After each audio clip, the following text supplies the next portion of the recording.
Introduce our first speaker, which is Mr. Paul Dewar. He's a partner here at Davies Collison Cave Law, which is our associated law practice. He has over 17 years of commercial and patent litigation experience, and he focuses primarily on tailoring patent strategy advice to a range of Australian and international companies. Now, these will be from startups to multinationals. And tonight, Paul will be focusing on the innovation patent system and the advantages it can provide when you are looking to commercialise and protecting technology. So with that, I'll hand over to Paul. I'll use that. Yes, probably. Okay, very good. Thanks, Will. Thanks everyone for coming along. Tonight I'll be speaking about innovation patents, and one of our associates, actually, Dan, who's sitting up the back, has recently done some excellent animation in relation to innovation patents, which he's put up on our website. So I suggest after this, if you want some further information, go and have a look at that, because it handles it in a very informative way. As Will said, I've been advising clients in this area for about 17 years, and the commercial objectives are always different. But one of the things that people sometimes don't have an enormous amount of information with respect to is the way that the various rights can be used, especially in a non-litigation perspective, and the other value that you get from those particular rights. So the good thing about innovation patents is that they are quick to obtain, and they can be particularly cost-effective, and they're quite versatile. So in certain circumstances, and obviously they have different life and etc., which I'll get to in a second, they are in fact superior to a standard patent. But as you'll appreciate following my talk, generally we advise that they are used in conjunction with a standard patent. So to promote that understanding, there's just 6 points that I'll try and get through in the 12 minutes available to me. And the main points that I want to cover are the fact that you get a monopoly right. It's a strong piece of protection because they have very low invention or innovative step requirement. It can be obtained quickly. It's obtained concurrently with your standard patent.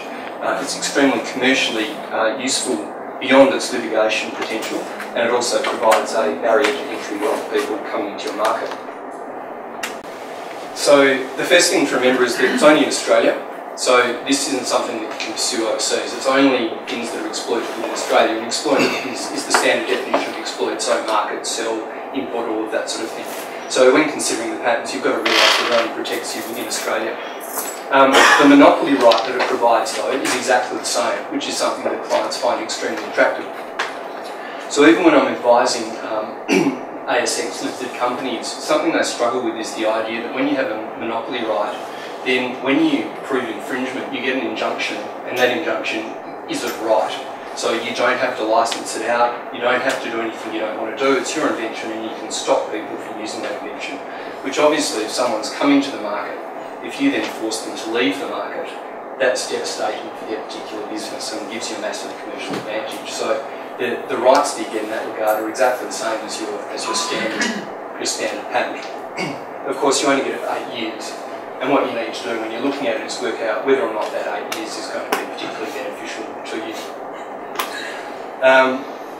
So when you're looking at that, obviously if you have a short life cycle product, or even if you just want to use it to establish a competitive advantage, so stop your competitors for doing one particular thing of a process, make their particular process slightly more expensive than yours, or otherwise impede them, they can be particularly useful for that. So the low innovation threshold is something that most people also find a bit difficult to understand. That effectively there is almost no threshold with innovation patents.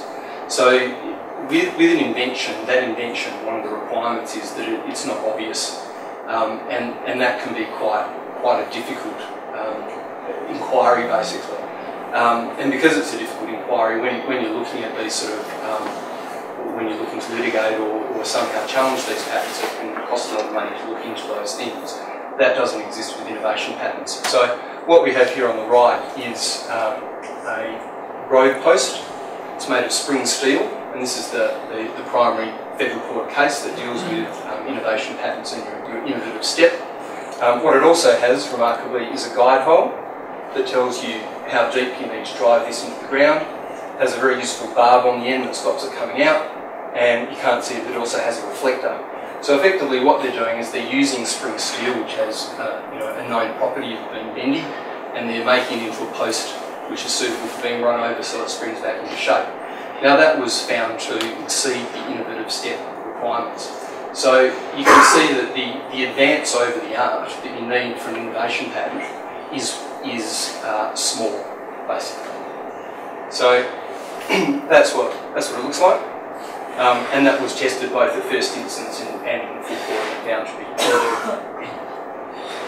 So the reason that you'll often run these in concurrently with your standard patent is because they're so quick to get.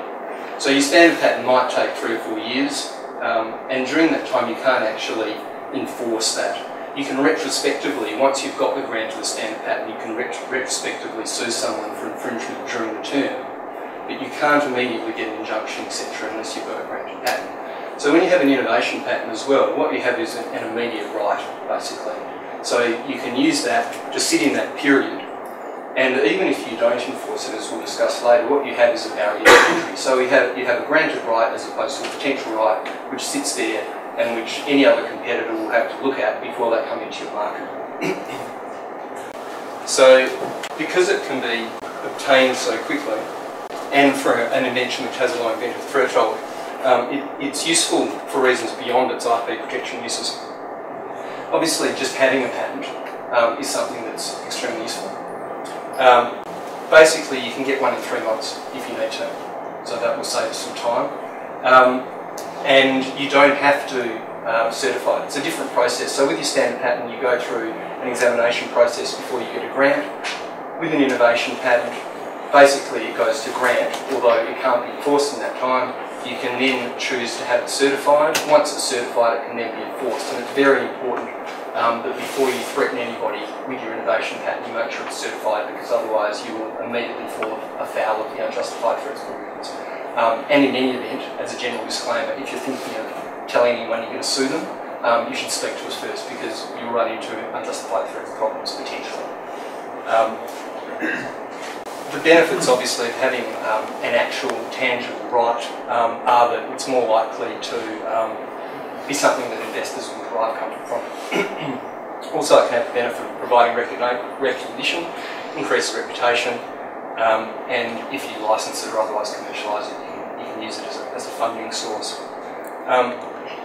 The last point, which is something that I speak with clients a lot, is just being a right which is in existence and which is certified is a barrier to entry for other people when you come into your market.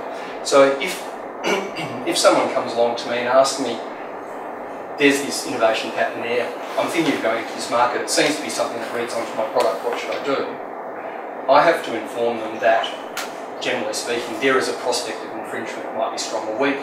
I'll never say there isn't, well, not never, very rarely say there's no prospect of infringement, and very rarely say that it's absolutely invalid at that point. So automatically what they're doing is spending quite a bit of money speaking with me, very well spent money obviously, and very justified. But it's getting the advice, it's expending the money, it's the uncertainty of whether or not they're going to be able to proceed into that market. And what that can do is make them look at it and go, yeah, it's too hard, I'm not going to bother. Now, if someone's big enough and is determined to come into your market, obviously you'll then have to go to the next step and look at enforcing it. But even without enforcing it, even just having the right, you automatically have that particular barrier. And that's all I have to say for this evening, so thank you all very much. I'd like to introduce our next 2 speakers who will do a presentation. So the first is Matt Tiltman, who's the director of PwC's R&D Tax Incentive City practice. He has over 8 years experience in R&D tax programs and 7 years with scientific experience in commercial and public sector R&D. And he provides advice to a variety of claimants, from startups to local and overseas based multinationals, primarily within the medical device, pharmaceutical, consumer goods, software and engineering fields. Thanks very much, Will. So I'm going to cover today essentially one key part of the government incentives that are available to support commercialisation of ideas. ideas and innovation, and that's the R&D tax incentive. My boss and the partner who looks after the Sydney R&D practice, Scott Warnock, will then take over and talk about some grant programs which are also available.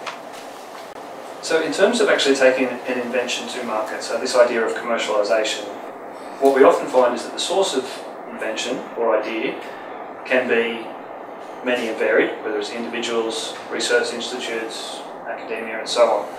But what we tend to find is that it ends up being a company that takes that idea to market, that sells the goods and actually gets the return on that R&D investment. And for a company, the initial, it's often referred to as the valley of death, but the initial hurdle that needs to be cleared is actually funding the commercialisation. So there needs to be some investable funds there which can be used to actually take that idea through proof of concept, through that early stage commercialisation until the point when your revenue is effectively paying for the business to continue to operate. Now the sources of funding are again many and varied, but a bit of a timeline here sort of indicates where that funding might come from and also the requirements that might be there in order for you to access that funding. So initially when it's friends and family, people can be turned on, I suppose, by the strength of the idea and what they actually have faith in you and your ability to take it to market and so on. As we go further down and sort of the amounts also increase, people are going to want to see more. Now, an alternative stream of actual funding is the government, and people might be aware of obviously the R&D tax incentive and the grant programs, but what they effectively do is, in a non-dilutive sense, contribute to your pool of funding to help you get products to market, and also just reduce that burn rate of the capital that you do have, whether it's the money of friends and family, whether it's angel investors, venture capital, and what have you. So I'm going to focus on the R&D tax offset, which is an entitlement that businesses are able to access when they satisfy the criteria. Scott's then going to talk about some of these government grants, which in some instances are competitive, so they're merit-based, you're competing against others for a limited pool of funds. And in the case of the EMDG, or the Export Market Development Grant, they're basically sharing a pool of funding from the government to actually help you take your ideas offshore. So very quickly, the R&D tax incentive, it's a broad-based incentive, it's targeted at companies, so unfortunately sole traders and partnerships and so on won't be able to access it. But it's grown from effectively 7,000 to 8,000 companies 3 or 4 years ago to now 12,000, and we think it's closing in on 14,000 in this financial year. It is accessed by entrepreneurs, startups, all the way through to multinationals, which you might have seen in the news recently. Companies like Google and others also access the program, but in different ways. We'll focus today on the tier of the program aimed at SMEs. So effectively, an SME can access a 45% refundable tax offset, which is effectively calculated on the amount that you spend on eligible R&D activities. Now we'll talk about what sort of costs qualify and what constitutes an R&D activity shortly. Just to highlight the definition of an SME, it's a business with less than $20 million in turnover. There are some things to consider, so they do look at the structure. If you're an offshoot of IBM, for example, you won't be considered an SME even if you've individually only got $10 million in turnover, for example. But that's that key threshold. The other part is that this 45 cents in the dollar does depend on, I guess, your situation. So 15% of that is pure incentive. It's 15 cents that you will access. 30% of it, or 30 cents out of the 45 cents, is effectively what would have normally been a tax deduction. So that's your company tax deduction that you would normally access. What you're able to do is actually cash it out even if you don't have a tax bill. Now, what is an R&D activity for tax purposes? I won't get bogged down in the legal definition of it. Instead, let's go to 3 key pillars that we usually think about. I can always describe this in detail later on if you like over drinks. The 3 things that you need to look at is that within an R&D project, you're going to need one activity or a number of activities which together satisfy these 3 key criteria. You need to be developing something new or improved, so there's an element of innovation, novelty and so on. There needs to be some uncertainty about the technical prospects of the activity, some sort of technical challenge which you're actually trying to resolve. And that uncertainty is resolved effectively through testing and trialling, so there's an experimental step in there as well. So if you can satisfy those 3 criteria, a lot of that is academic. We'll deal with that when we get to it. some examples of R&D projects that we've come across, that we've seen in, for example, the government case studies that we deal with day to day with our clients and so on. Again, many and varied. In food and beverage, it could be something like a sugar-free cupcake, through to different winemaking techniques. We see a lot of R&D in building and construction, even through to things like clothing and accessories, so design, development and manufacture of a novel handbag, for example. Now, the important thing here is that I talked about something new or improved. The threshold for new or improved, I think, is certainly lower in relation to accessing the R&D tax incentive program than it would be to achieve a standard patent. But there is definitely some crossover there. So if you're already talking to Davies Collison Cave about protecting IP, there's a very good chance that you've got some eligible expenditure there that you could be cashing out in the form of an R&D offset. It also relates to process development just as much as products, and software is a key area that is supported by the program. So I think in New South Wales the figure is about 80% of claimants are actually in the software development industry. What sort of costs can you actually get this 45 cents on the dollar back on? So the cornerstone of most R&D claims will be, I guess, reflecting the effort that's gone into your R&D. So wages, salaries, contractors, consultants, sort of the people who are putting time and effort into the R&D. Also, the sorts of things you might spend on external consultants could include looking at the background IP, understanding the state of the art before you start actually taking your idea any further. So something to keep in mind. Again, if you're talking to Davies Collison Cave, there could be some costs here, and you could also access the program and get some savings back. Consumables, testing costs, things that you would logically think to be incurred on R&D activities. Unfortunately, big ticket items, so if you've gone out and bought a new HCLP or something like that, spent tens of thousands of dollars on a piece of expensive equipment for the lab, or a new server or a new PC. Fortunately, we can't claim that upfront cost. What we can claim is its depreciation while it's being used in R&D. So that's sometimes a little bit disappointing, but just something I thought I'd highlight now. And also just a proportion of your running costs of the business. So if you've got 1 in 10 people in the business doing R&D, then 1 in 10 of your business costs, so rent, electricity, those sorts of things often come into it as well. And just as a footnote, under the program, if you do need to actually do some of your project overseas, there are avenues to actually claim some of those costs, as long as it's less than 50%. So we do need, I guess, Australian-focused R&D. I'll just take you through a very quick example of how this might look for an actual company. Sports company spends $100,000 developing a new piece of sports equipment. It's made up of $50,000 in salaries and so on, $35,000 in consultants and testing, and then some overheads. So they're a startup business, they don't have a lot of revenue yet, they haven't got a product in the market, and they've got some tax losses that they're actually they've been building up over the years. So what do? They register their activities with Oz Industry shortly after the end of financial year. It's a large part of what we assist companies in doing. They include an R&D schedule in their tax return, and basically say we won't take our $100,000 worth of expenses as a tax deduction, as you normally would, but instead we'll take our 45% R&D offset. Now, because they have some tax losses, they're not sort of in the revenue stage of the business. What happens is about 6 to 8 weeks later, in the post, it's a cheque for $45,000 arrives from the ATO. That's income, it's tax-free at that point, and it can be then used as you like. Got another example there, very quickly, just illustrating the difference between I guess that fully refundable offset and a partially refundable offset. I won't get bogged down in that. Happy to discuss later. And I'll pass over to Scott Warner. Thanks, Matt. So just a key distinction that Matt made earlier around the difference between R&D tax incentives and government grants. So R&D tax incentives, obviously, you spend money, you're doing something cool and exciting, you have a right to get the money back.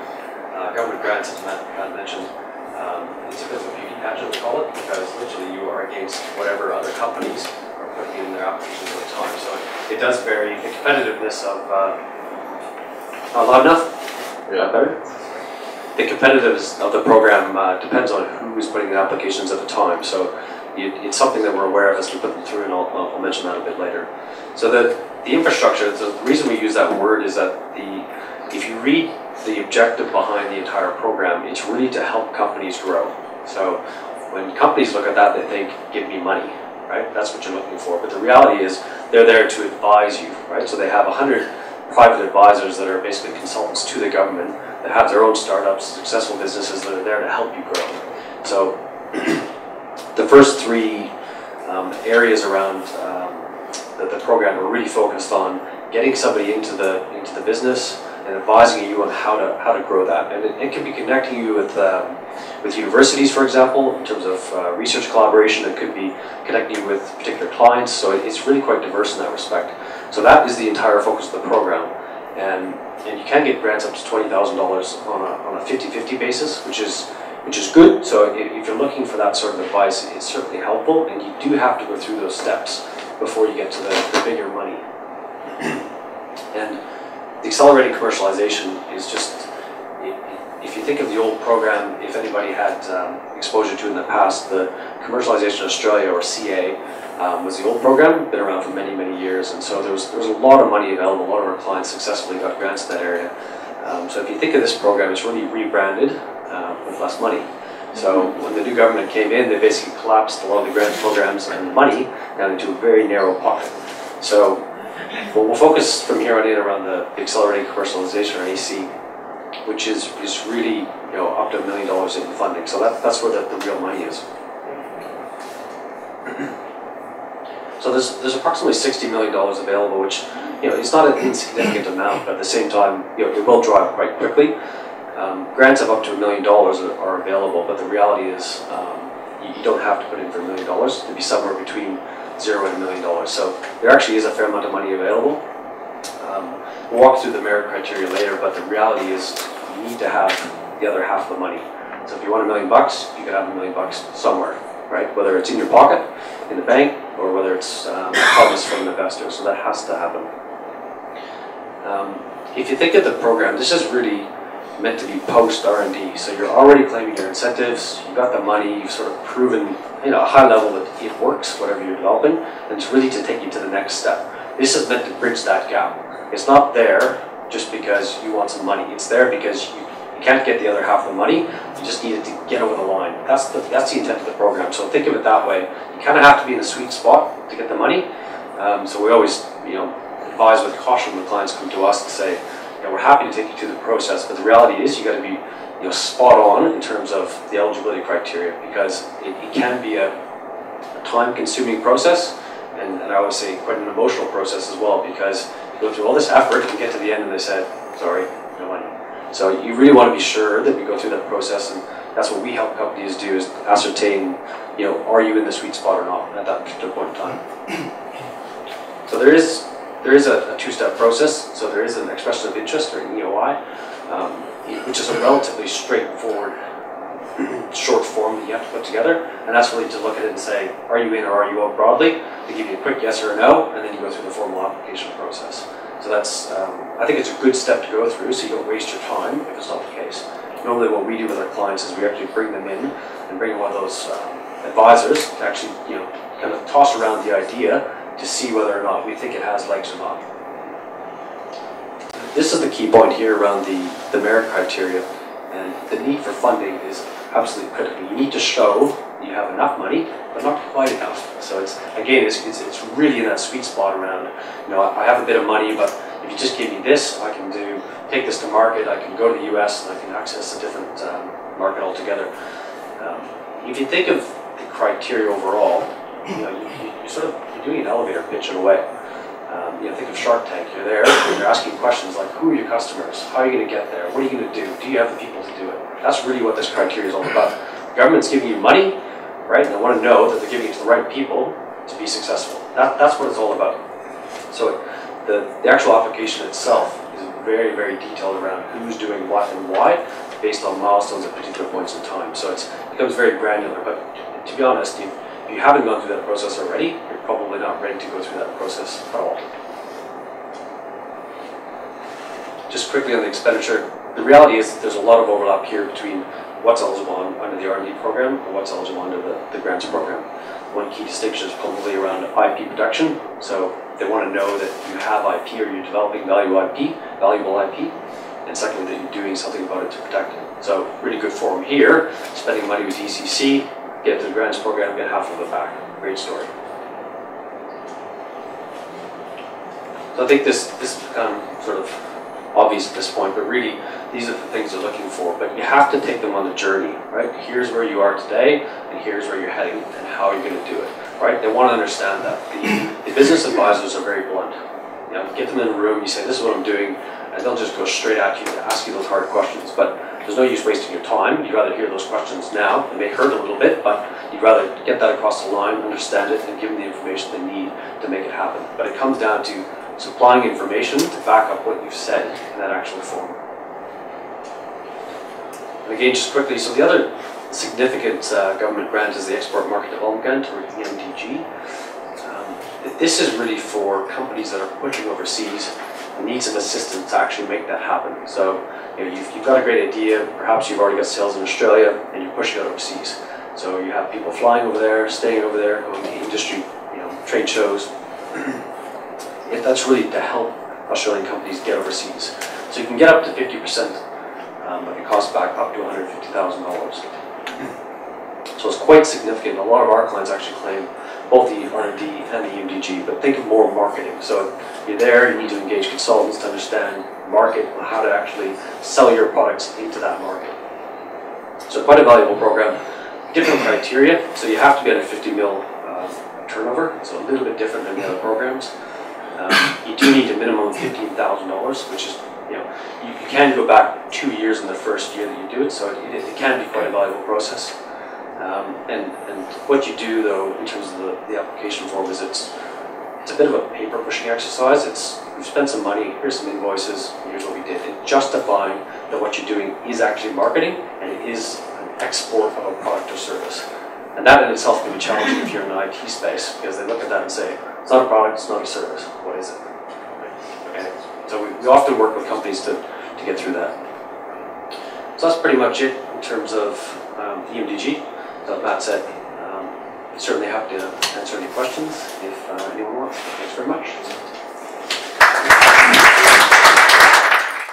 Our final speaker this evening will be talking to us about an overview of business incubators, accelerators, and what these organisations can offer Australian companies. So with that, I'd like to welcome Petra Andren. Petra is the Director for Strategy and Business Development at ATP Innovations, and is an experienced corporate strategist and business developer. She has broad international networks and work experience from holding strategy, consulting, business development and executive roles in Europe, the US and Australia. And prior to joining ATP Innovations, Petra was the Executive Director, Country Manager, Australia and New Zealand. I should have shorter titles. That's okay. So, for the Swiss global biopharmaceutical company, Octapharma. So with that, I'd like to welcome Petra and I'll get your presentation going. That is me. So my name is Petra. I like to walk around, so that's why this is important for me. So I wanted to talk to you about the role of business incubators, but also accelerators. The problem is that the word incubators, accelerators are often used interchangeably, and at least in my world, they're two very different things. So I wanted to talk to you about what the differences are, and more specifically, what support systems, because the startup environment in Australia, it's becoming, there's never been as much support out there as never ever. But the problem is to navigate what's appropriate for you. It's becoming quite difficult and it's quite noisy. So I was hoping through this presentation that I might be able to decode some of the stuff that's happening and enable you to navigate the system a bit more. So more specifically, my topic tonight is going to be what support systems are there for startup businesses and which business is suitable for what. So I'm hoping I'll be able to explain that to you. So it's my agenda. What's a business incubator and what's an accelerator? Because they're different beasts, different programs. ATP Innovations, because that's the business incubator that I represent. Who are we and what do we do for companies? Things that you should consider when you are thinking about joining either an accelerator program or an incubator program. What's appropriate for you? And also things that we consider, so client selection criteria. Because it's a question I always get, so I figured I might as well just get it up there, so you don't have to ask me. And then a bit of a summary. So, what is a business incubator? This is not what it is. A lot of people think that a business incubator is a tech park. It's a technology park. No, it's not. A technology park is really just a gathering of technology businesses, whereas an incubator is much, much more than that. So in this particular case, what you see here is the Australian Technology Park. And this building here is ATP Innovations. So different. So ATP Innovations really is a building, but the companies that are in that building, they've been selected. So there's a selection criteria. They've gone through a due diligence process because we think that they have sustainable competitive advantage and that we can scale them and we can really multiply their success by accelerating things through different support systems that I'll talk about. So, what is business incubation then? This is a definition that is put up by the National Business Incubator Association. It has about 2,800 members around the world, and it really is an organisation for all the business incubators globally. So their definition is that business incubation is a business support process that accelerates successful development of startup and fledgling companies by providing an area of targeted resources and services. So really, it's long-term, it's targeted, and the companies have been selected. Okay? So that's really a big difference to an accelerator program. That, to me, is an accelerator program. No, really, what it is, it's an incubator on steroids, more or less. So the big difference, really, and this accelerator program started in the US, like many good things, with Y Combinator. Startman is Australia's oldest and longest running accelerator program that focuses on the IT industry. But now we see lots of accelerator programs popping up in different industry niches. We have accelerator programs in Sydney in the fintech space, in the clean tech space, in the medtech space, and it goes on and on. What is it then, more specifically? Well, an accelerator program is a short-term program. There's an injection of cash, usually $25,000 to $50,000, depending on the industry vertical. Obviously, if it's a medical technology, it requires a bit more money, perhaps, than an IT technology. But that's sort of the going rate, 25 to 50K, in return for equity, right? The programs usually run between 3 to 6 months. Again, the length of the program will depend on the industry vertical. For a life science technology, it'll need longer. Than for an IT technology, perhaps that can pivot and change and go through the process rather quickly. The program works with mentors, and so industry experts that will give their input. And the program is really about having a technology and taking that technology out to customers. It's all about customer validation, making sure that whatever it is that you have is something that is appreciated not just by yourself and your best friends and your family, but it's actually something that people want and are willing to pay money for. So that's really the whole process. And the goal, investors I have there in the end, is to take something from an early stage idea to a fundable milestone. So that is really how they measure success for an accelerator program, that they get seed funding at the end. Okay? So, ATP Innovations then, who are we? Because we're not an accelerator, we're an incubator.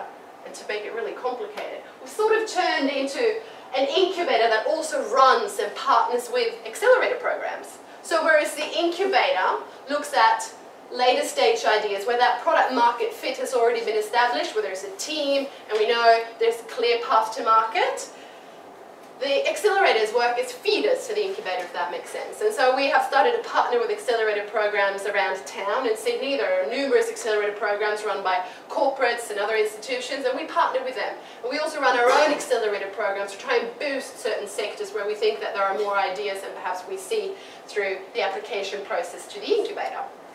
So, more specifically, ATP Innovations, we are an advanced technology incubator. We're a private for-profit business, and we're owned by 4 universities. So that takes a bit of time for people to get their head around, perhaps. So our 4 universities, top universities in Australia, University of Sydney, ANU, UNSW, and UTS. And we have a representative. UNSW there, Kevin. You're on here. We're very proud of our shareholders. We have a sustainable business model. So unlike other business incubators, we don't depend on grants and money from the government. We actually are sustainable. So we run our rents pretty much at cost. We have some anchor tenants that subsidise the rent for the startup companies. And the upside for us is an equity component. So we take what we call sweat equity, a very small percentage, up to 5%, sweat equity in the companies that we select to be part of the incubator.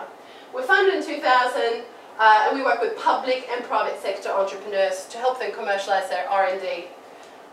You can skip that one. This is our building out in Redfern or Everleigh. At the moment, we have about 70 companies under our roof, and they span everything. It's everything really from life sciences to hardware to IT, web and mobile. So it's a broad range of technologies, and that's what makes this place so special and exciting. So please come and visit us, because you know, when the convergence of technology happens in the coffee shop, when the IT guy starts talking to the girl from the life science company over there, it's amazing things that start happening. So what do we offer our companies then? You're not going to be happy with this, but you'll be happy soon. So really what we're trying to do is we try to shorten the time to market. We try to reduce the risk by identifying the support mechanisms that companies can benefit from. So when I said you're probably not going to be happy with this, because a lot of people, they expect a list of services. Now, it's hard to give you a list of services because every company that comes into our incubator needs something a little bit different. You know, it depends on the team. It may be that the team has great tech expertise, and most of the companies we work with have tech founders. They might not be so good at marketing, so they might need that help. They might need help applying for the right grants, and that's something we spend a lot of time with. They might need help with term sheets, raising their second round of financing, first round, whatever it might be. They might need help hiring. They might need help finding the right graduates from the universities, or whatever it might be. It really differs. It's a case by case, what they need. And we always put together an offer letter where we try to work out what we're going to do for the company in the first 12 months. And 90% of the time, what we offer, what we think they need, or what they think they need, and what service we actually provide ends up being something completely different. That's just how it is. So, just to summarise this a little bit. So, an incubator really, and this is not just ATP Innovations, so you've got the space, monthly leases, so it's easy in, easy out, right? Then obviously the network is important. The other entrepreneurs that are part of that, trusted service providers, like where we are today, DCC, people that come in and provide their services free of charge, because you know we've got the track record, and so we got people coming in providing legal advice on a monthly basis to our companies, people providing IP advice, insurance advice, because they know that the companies have gone through a due diligence process, and so they will be able to pay those bigger bills one day, so it's worthwhile providing their time.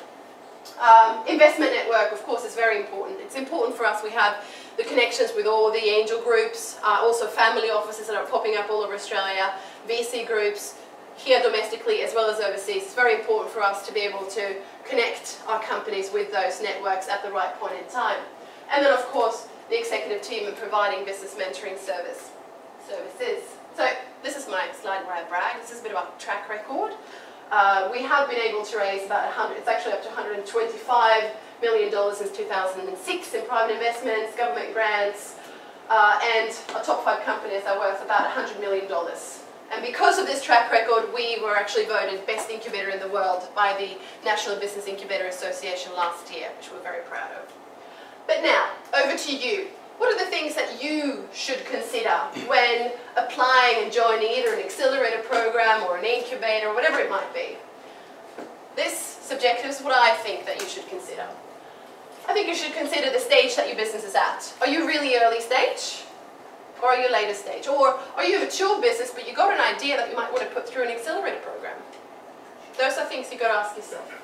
Long-term assistance or short-term assistance, and what sort of assistance is that your company needs? What sort of skill set do you have on your team right now? And what's lacking? What are the holes? And who might be able to fill those holes? Is the organisation, is it an incubator, is it a profit or is it a non-for-profit organisation? What are the KPIs of this organisation? Right? Because you've got to be in line. Industry focused or mixed industries. For accelerator programs, it is important because it's all about a cohort and bulk servicing. If it's mixed industries, how's that going to work? It's just something to consider. Track record, certainly very, very important. Who are the shareholders? If it's an accelerator program, who's behind the accelerator program? Is it a corporate? And if so, is your business in line with that corporate? What are their objectives? Again, very important to consider. And also the ecosystem. Ecosystem is very, very important. I'm sorry this is a little bit blurry. What can they offer beyond the people that are running the program? For an incubator, obviously, the ecosystem includes the community, potentially university, if it's an incubator that's associated with universities. Universities can be very important if you need graduates, interns, whatever it might be, or doing research with the university so you can tap into that. Very, very important. Investors, angels and VCs, is that part of the ecosystem of the accelerator program? Think about it. A lot of accelerator programs have run from 3 to 6 months. Then what happens? It's sometimes an issue. Is there any follow-on funding? Is there an ecosystem around it? It's important to consider. Corporate sponsors. Are there corporate sponsors a part of the ecosystem? Are those corporates important to you? Can those corporates offer you something? Again, professional service providers, thus this organisation that you're applying to, do they have a track record? Do they have professional service providers that they can tap into and help you out? Do they offer pro bono work, or are you going to have to pay the big bills? What does that look like? Very, very important to consider. Very important. So, client selection criteria then. And now I'm talking generally, and they differ. And obviously, because this is what we both look at. Us running programs, accelerator programs, incubators, and you. Where are you? Are you early stage? Are you later stage? Where do you fit? Because obviously, as you progress, the risk will go down. Where are you? This is something for you to consider. So, program entry criteria then. We look at market, team, and execution. That's very generalized, isn't it? But for incubators and accelerator programs, this is really it. Market, team, execution.